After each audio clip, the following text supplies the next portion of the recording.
Bismillahirrahmanirrahim. Assalamualaikum warahmatullahi wabarakatuh. Sebelumnya saya akan memperkenalkan diri saya terlebih dahulu. Nama saya Bunga Edria Kamila. Saya dari jurusan Pendidikan Bahasa Inggris, Fakultas Tarbiyah dan Keguruan. Dan juga saya dari semester 4, kelas A. Pada kesempatan kali ini, saya akan menjawab beberapa pertanyaan, yakni mengenai tugas atau ujian akhir dari mata kuliah Filsafat Pendidikan Islam. Dan tujuan dari dibuatnya video ini adalah untuk memenuhi ujian akhir dari mata kuliah Filsafat Pendidikan Islam.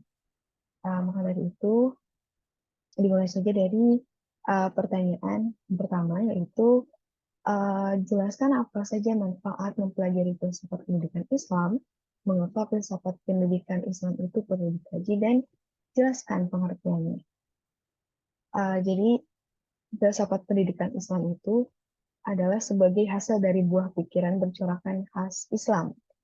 Pada hakikatnya, filsafat pendidikan Islam itu sendiri adalah sebuah konsep berpikir tentang pendidikan yang bersumber pada ajaran Islam tentang hakikat kemampuan manusia untuk dapat dibina dan dikembangkan serta dibimbing menjadi manusia muslim yang seluruh pribadinya dijiwai oleh ajaran agama Islam. Nah, filsafat pendidikan juga merupakan dasar dari berjalannya pendidikan dalam Islam.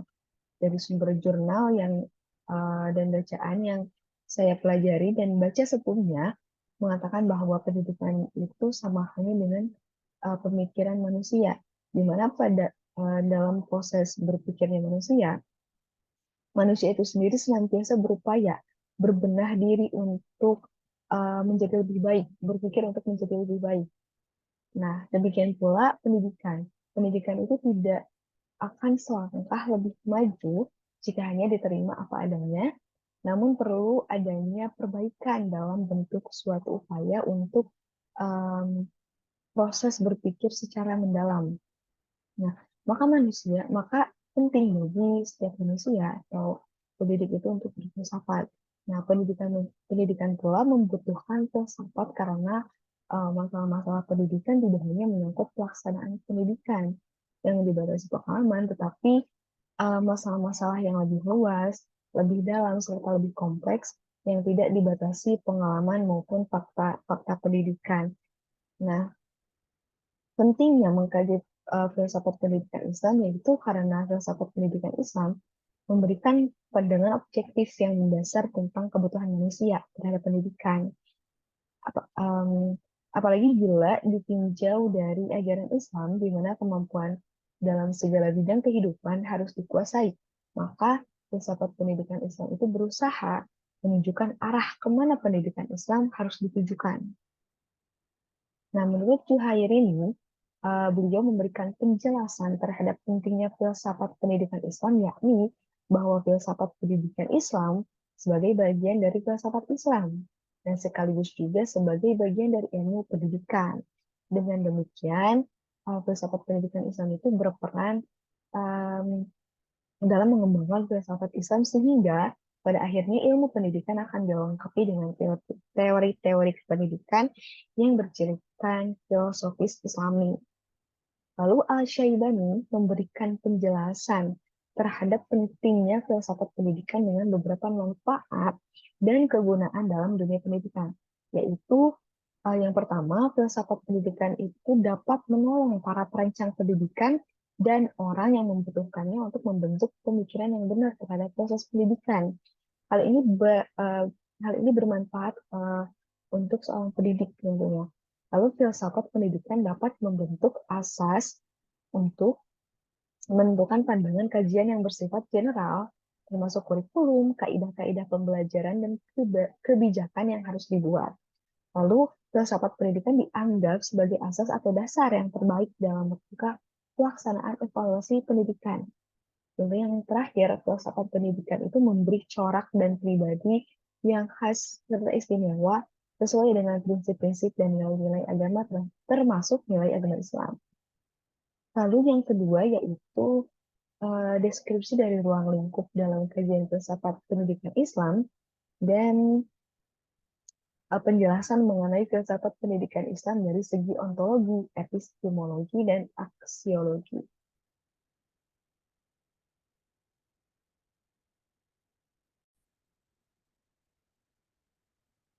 Adapun ruang lingkup dari filsafat pendidikan Islam itu meliputi aspek-aspek seperti tujuan pendidikan, kurikulum, pendidik, peserta didik, metode, materi, evaluasi, dan lingkungan pendidikan. Lalu eh, yang dinamakan sebagai em, ada yang dinamakan sebagai paradigma, yaitu ontologi, epistemologi, dan aksiologi pendidikan. Nah, ah, ketiga poin tersebut adalah dinamakan paradigma falsafah pendidikan Islam. Nah, adapun untuk penjelasan dari setiap poin tersebut, nah ini ontologi pendidikan mengupas tentang hakikat pendidikan. Nah, dalam kajian filsafat pendidikan yang difokuskan kepada kajian ontologi, pendidikan ini berusaha untuk mengupas tentang hakikat pendidikan, kenyataan dalam pendidikan dengan segala pola organisasi yang melingkupinya, yang meliputi hakikat tujuan pendidikan, hakikat manusia sebagai subjek pendidikan yang ditekankan kepada pendidik dan peserta didik, dan hakikat kurikulum pendidikan. Lalu ada epistemologi. Secara etimologi berarti teori pengetahuan. Dalam rumusan yang lebih atau dalam penjelasan yang lebih rinci lagi disebutkan bahwa epistemologi ini merupakan salah satu cabang filsafat yang mengkaji secara mendalam dan radikal tentang asal mula pengetahuan, struktur, metode, dan validitas pengetahuan, dan juga epistemologi merupakan disiplin ilmu yang bersifat evaluatif, normatif, dan kritis. Epistemologi ini jika diterapkan pada kajian pendidikan, maka pembahasan dalam epistemologi itu meliputi seluk-beluk pengetahuan pendidikan, mulai dari asal-usul atau sumber pendidikan, metode pembangun pendidikan, unsur-unsur pendidikan, juga sasaran pendidikan, dan yang terakhir macam-macam pendidikannya. Lalu yang terakhir yaitu aksiologi. Aksiologi ini merupakan pendidikan yang mengkaji tentang nilai guna dari pendidikan. Hakikat pendidikan adalah usaha sadar untuk membimbing dan mengembangkan potensi dan kepribadian serta kemampuan dasar peserta didik untuk menuju kepribadian luhur dan berakhlak mulia. Dan juga nilai-nilai dalam pendidikan merupakan hasil uh, dari sumber pendidikan yaitu Al-Quran dan Al-Sunnah yang dapat dikembangkan untuk etika profesi, mengembangkan dan penerapan ilmu pendidikan diantaranya seperti nilai ibadah. Begitu mampu ilmu pendidikan dan penerapannya merupakan ibadah sesuai dengan firman Allah Quran Surat Az-Zariyat ayat 56. Jadi hal tersebut uh, berkaitan dengan firman Allah, berkaitan dengan Al-Quran pada Quran Surat Az-Zariyat ayat 56. Lalu yang ketiga, yakni pertanyaan yang ketiga yaitu, menurut pandangan Anda, bagaimana filsafat pendidikan Islam dalam membentuk para peserta didik dengan nilai religiulitas seperti yang diajarkan dalam konsep Islam?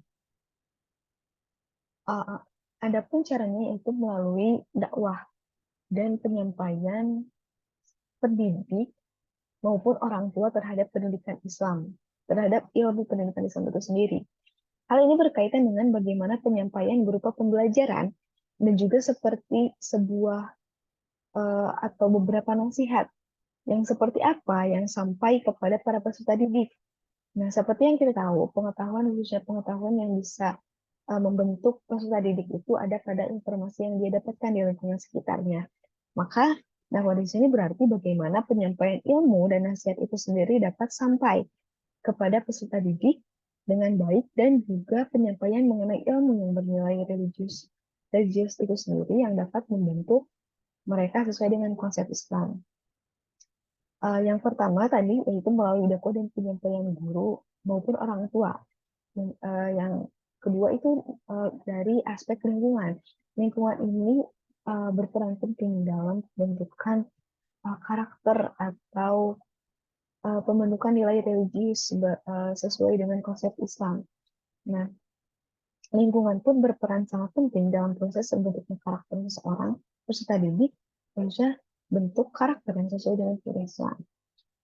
Yang keempat, pertanyaan untuk yang berempat, yakni bagaimana sikap seorang pendidik dalam mengaktualisasikan nilai yang terkandung dalam agama yang bisa mengantisipasi pengaruh negatif dari pengkultusan dan fanatisme.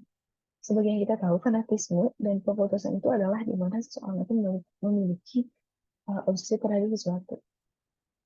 Dan fanatisme sendiri adalah sebuah paham atau merupakan sebuah konsekuensi logis dari kegemukan sosial atau heterogenitas dunia dan merupakan bentuk solidaritas terhadap orang-orang yang sepaham dan tidak menyukai kepada orang-orang yang berbeda. Jadi hal dapat disimpulkan bahwa uh, obsesi itu sendiri adalah rasa suka yang berlebihan pada pengertian dari fanatisme. Nah, dalam Islam, sesuatu yang berlebihan itu tidak baik. Maka, kedua hal tersebut adalah sikap yang tidak baik.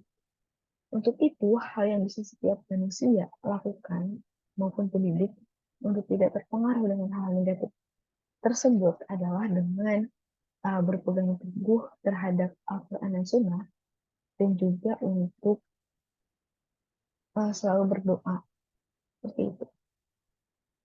Lalu untuk pertanyaan terakhir, oh untuk pertanyaan berikutnya yaitu uh, mengenai bagaimana idealnya sikap seorang pendidik dalam menghadapi tantangan zaman seperti ini. Nah, di zaman ini, seperti yang kita tahu, isu-isu yang berhubungan dengan moralitas dan ajaran agama memang sudah terabaikan. Dan juga banyak hal-hal yang sebenarnya tidak lazim ataupun haram menjadi normal atau dinormalisasikan. Bahkan dalam konteks ekonomi, masyarakat di zaman sekarang tidak istilahnya tidak aware atau tidak peduli apakah eh, hal tersebut halal atau sebaliknya. Nah, idealnya seorang pendidik yang mengerti dan belajar dan memahami agama untuk lebih hati-hati dan tidak terjerumus atau ikut-ikutan. Karena maraknya hal-hal negatif yang terjadi tidak menjadikan hal tersebut diketahui lebih baik. Nah, sudah sepatutnya seorang yang pendidik juga menasihati atau menjaga keluarga juga teman terdekat agar tidak terjerumus hal-hal yang negatif. Karena tindakan tersebut lebih baik, uh, uh, yaitu tindakan mengingat atau mengingatkan itu lebih baik terhadap orang yang terdekat itu lebih dahulu. Dan juga lebih tabayun dan tidak menawan informasi mentah-mentah untuk menghindari konflik, apalagi mengenai aspek yang mencakup keperluan dan juga kehidupan. Lalu untuk pertanyaan terakhir yaitu um, bagaimana Islam menyikapi masalah interaksi manusia terhadap alam semesta melalui jalur pendidikan Islam. Agama Islam menegaskan bahwa manusia itu ditugaskan Allah menjadi khalifah di bumi ini. Nah, sebagaimana dijelaskan dalam firman Allah Subhanahu wa taala dalam surat Al-An'am ayat 165 yang artinya, dan dialah yang menjadikan kamu sebagai khalifah-khalifah di bumi, dan dia mengangkat uh, derajat sebagian kamu di atas yang lain untuk mengujimu atas karunia yang diberikannya kepadamu. Sesungguhnya Tuhanmu sangat cepat memberi hukum, dan sungguh dia maha pengampun, maha penyayang. Menurut Quraisy Shihab, beliau membagi kekhalifahan menjadi 3 unsur yang saling berkaitan satu sama lain. Yang pertama, manusia diberi kedudukan sebagai khalifah oleh Allah Subhanahu wa taala.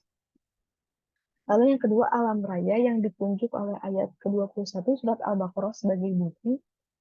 Lalu yang ketiga itu hubungan antara manusia dengan alam dan isinya, termasuk hubungan manusia dengan manusia. Nah, hubungan ini saling terkait antara satu unsur dengan unsur yang lainnya, sehingga terjadi interaksi yang baik. Nah, manusia sebagai pelaksanaan, alam sebagai media, dan hubungan keduanya merupakan tugas yang sudah ditentukan oleh Allah Subhanahu wa taala.